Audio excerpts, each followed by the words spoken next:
Hey guys, welcome back.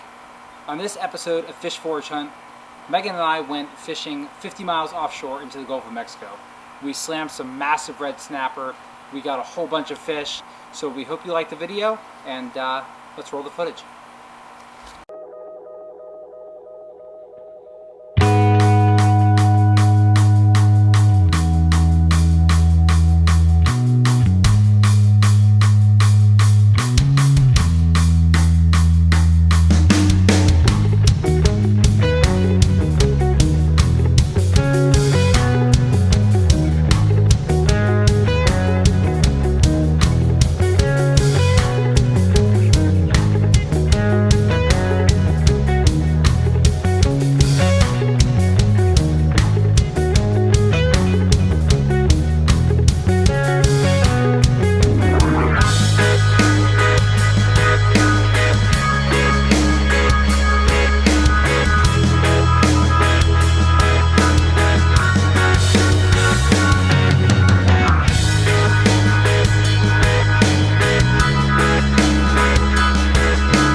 Everybody. So today is the last day of June, and Megan and I decided to go out on the Miss Venice again on another 12-hour charter. And what you see in front of us is our catch. So Megan got this huge slob of a red snapper. This is bigger than anything we've gotten so far. So here's our catch. We got 3 red snapper here. Funny story, the captain was saying that sand perch are in his top 3 favorite eating fish of all times. And at our first stop, we got this little guy. So we're gonna try him tomorrow, and we'll let you know how sand perch tastes. Also, we have 3 porgies, also known as the pork chop of the sea. We have 2 vermilions and 4 lanes. So I'm going to get these all cut up and processed, and this is going to shape up to be a great 4th of July weekend. We've got some barbecue coming up, and we're also going to have some fresh fish this week, so stay tuned. This is how I do it. So here we go. With these bigger fish, they do have thicker scales. You can descale them if you'd like to. So let me get this started here, and then I'm going to flip this around so that you guys can see it. So what I did is, after the 45-degree angle cut here, I turned my knife and I started going down the backbone. It's going to be a little bit difficult to see from this angle, so I'm just going to flip the fish around, and then I'll show you what the finished product looks like. The whole time I'm doing this, I'm pressing down on my knife. I like to use a flexible knife for this. And you'll see that I pop the tip of my knife out right here at the tail, and I'm going to leave it attached. And there's a reason for that, and I'll show you why in a second. So now that I've made a cut all the way down the backbone, I'm going to take my hand, I'm going to get underneath the meat, and I'm just going to keep running my knife down the back and pressing down and separating the meat from the spine. I told you I would tell you why I keep the skin attached here. So let me break this down a little bit further into the tail. Now, instead of trying to figure out where I'm going to put my knife when I go to fillet this out, this is still attached. I can just push my knife in and rotate it to the side. And what that allows me to do is get my knife right into that fillet without having to do an additional cut, which is what I would have had to do had I removed the fillet from the body. And what I was doing is holding the skin and just kind of working my knife away from the fish body. Now I've got a fillet, and I've got this beautiful skin here. And that'll go right here in my trash bag in the sink. And the last step for snapper fillets is that you're going to run your finger down this section right here, which was towards the belly, and you're going to feel some little bones, and those are the pin bones. And as always, we're just going to take our knife on either side of this little bloodline where the pin bones are, and we're going to cut out that piece of meat. And we will be left with your standard fillet of a snapper with its V-notch. I'm gonna go ahead and do the other side. Hey guys, so we caught those red snapper yesterday, so today we're gonna be cooking them up. It is 7:30, we got home from work a little late. You want something that's quick and easy, so that's what we're gonna do. The longest part of this meal is gonna be actually the Instant Pot cooking the rice. What we're gonna do is a coconut crusted red snapper fillet with a curry sauce over a coconut scented rice. So the rice is gonna be the first thing you're gonna put in. You want a cup of rice, about 2/3 a cup of water, and probably about 1/3 of a can of the full fat coconut milk. You don't want to use the low fat coconut milk. And we're also going to add probably about a tablespoon or 2 of the sweetened coconut flakes to this. And we're also going to add a little bit of lemon zest. So everything goes in the pot. And I actually filmed this earlier, but somebody didn't turn the microphone on. So this is what goes in the pot. We're going to put in a little more lemon zest. And then lid goes on. If you don't have an Instant Pot, that's not a big deal. You can do this in a regular rice cooker, you can do it in a pot. Just follow the directions that are on your rice package. Because this is an arborio or a medium grain rice, kind of like a sushi rice, we're going to actually do this for 8 minutes.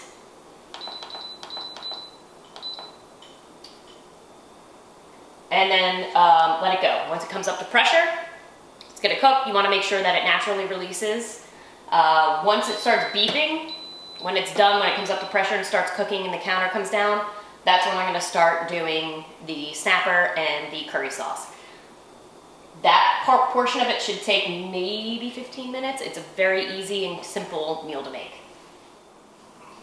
Okay, so we're gonna start on the snapper fillets and the curry sauce while we're waiting for the rice to finish. I'm using a peanut oil to fry the snapper in. You can use a vegetable oil. You just want to make sure that you use something that has a high enough flash point that you can actually heat it up and fry it without risking a fire. So do not use olive oil. We're just going to pour it in the pan a little. And you want to make sure that you're coating the bottom of the pan, essentially. If you actually have like a frying machine, that's even better, but I don't. I had one at one point in time. It was not pretty. Once the oil is on, we're gonna go ahead and we're gonna turn our stovetop on. And you want it on like a mid to mid-high heat. We have electric. I hate it. Wish we had a gas stove, but I don't. So mid-high heat is what you're gonna do. Okay, so we have our gorgeous red snapper. I have cut it up, as you can see, into similar thickness. One side of the fillet was a little bit narrower than the other, so I'm trying to keep the thicker parts together and then the thinner parts together. Right here we have our seasoned flour, and this is literally just all-purpose flour, salt, pepper, garlic powder, onion powder, chili powder. And you want to, literally what I do is I mix everything up until I can smell the spices in it. Once you can smell the spices, that's a good approximation of when you have enough in your flour. If you don't season it, it's going to be very bland. I have an egg wash right here. And then this is going to be the good part. This is a mixture of panko breadcrumbs and coconut. You can use sweetened coconut, you can use unsweetened coconut. All your preference. If you use all sweetened coconut, you want to make sure when we make the curry sauce that you don't add a lot of sugar, otherwise it's going to be like a sugar bomb. On the flip side, if you use all unsweetened coconut, you want to make sure that you make the curry sauce a little bit sweeter so that you do still have that sweet flavor and everything isn't just kind of flat tasting. Me, I use a 50-50 mixture. I use 50% sweetened, 50% unsweetened. Use whatever you have. Okay, so we're waiting for the oil, the peanut oil here, to heat up for the snapper. In the meantime, we're going to go ahead and I am going to add a little sesame oil to this pan. So once you got your sesame oil in and it starts to heat up, I've got all these wonderful vegetables. Literally when I make a curry, it's clear out the fridge. You can put anything into a curry. I start with the onions, I'm going to start with the peppers, the garlic is going to go in last so it doesn't burn. That's a good sizzle.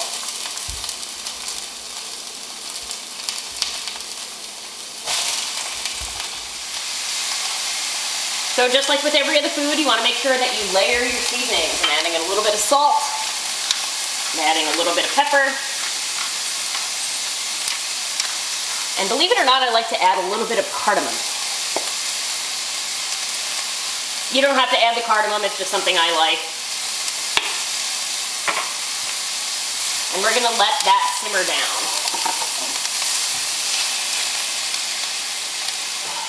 So we're gonna take our bigger snapper fillets first. And you can see in the oil here, it's starting to kind of form little rivers. And that's what you want to see. That means the oil's getting hot enough. Again, this is a big reason why you don't want to use a low flash point oil like olive oil. When you're frying, it can be very, very bad and very, very dangerous. Ask me how I know. I actually set an apartment on fire once. Cool. He melted a microwave. I melted the microwave in my husband's very first apartment shortly after we first met. So seasoned flour, then into the egg wash, and then into the coconut. As the oil's still heating up, and I've got to mix the vegetables here in a second.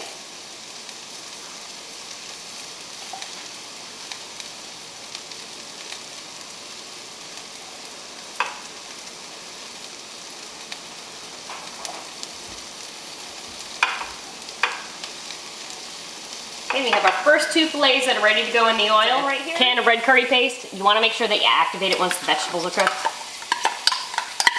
To do that, we literally just put it in. And you want to cook it. You want to cook it for about 2 minutes. And this does get stinky, so if you do have a hood vent, which we do, I'm not turning it on because of the noise, turn on the hood vent. Otherwise your house is going to smell like curry for a couple days. Also, you can do it outside on the barbecue grill. And we're gonna go ahead and add that rest of the can of the coconut milk.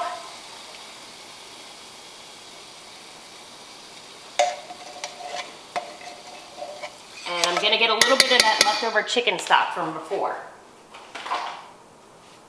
And we're just gonna add a hair of it. And again, one of the things that make curry so great is that you can literally put whatever vegetable you want in it. So that's still a bit salty and a bit spicy, so I'm gonna add a little bit more of the brown sugar.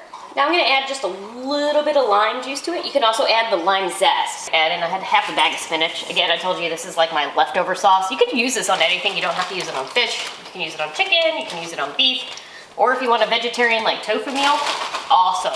Okay, so it looks like the oil is hot enough. We're gonna go ahead and we are going to add our gorgeous red snapper fillets. Got a good little sizzle going on them there.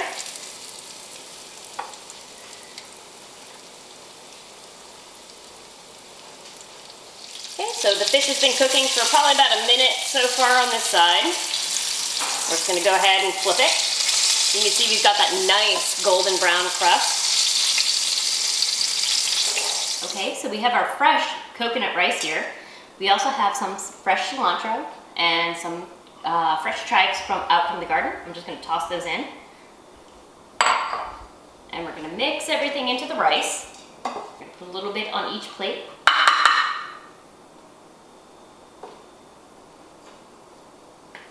And again, doesn't have to be perfect.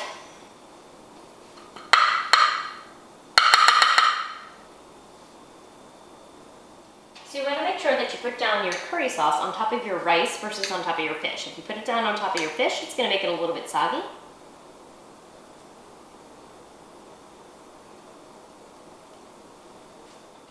So now we have our beautiful cilantro coconut lime rice with some of our curry sauce and our beautiful red snapper on top. We gonna try it? You want to try it? Oh, I'm coming. Let's get some force. Snapper curry first. Mmm.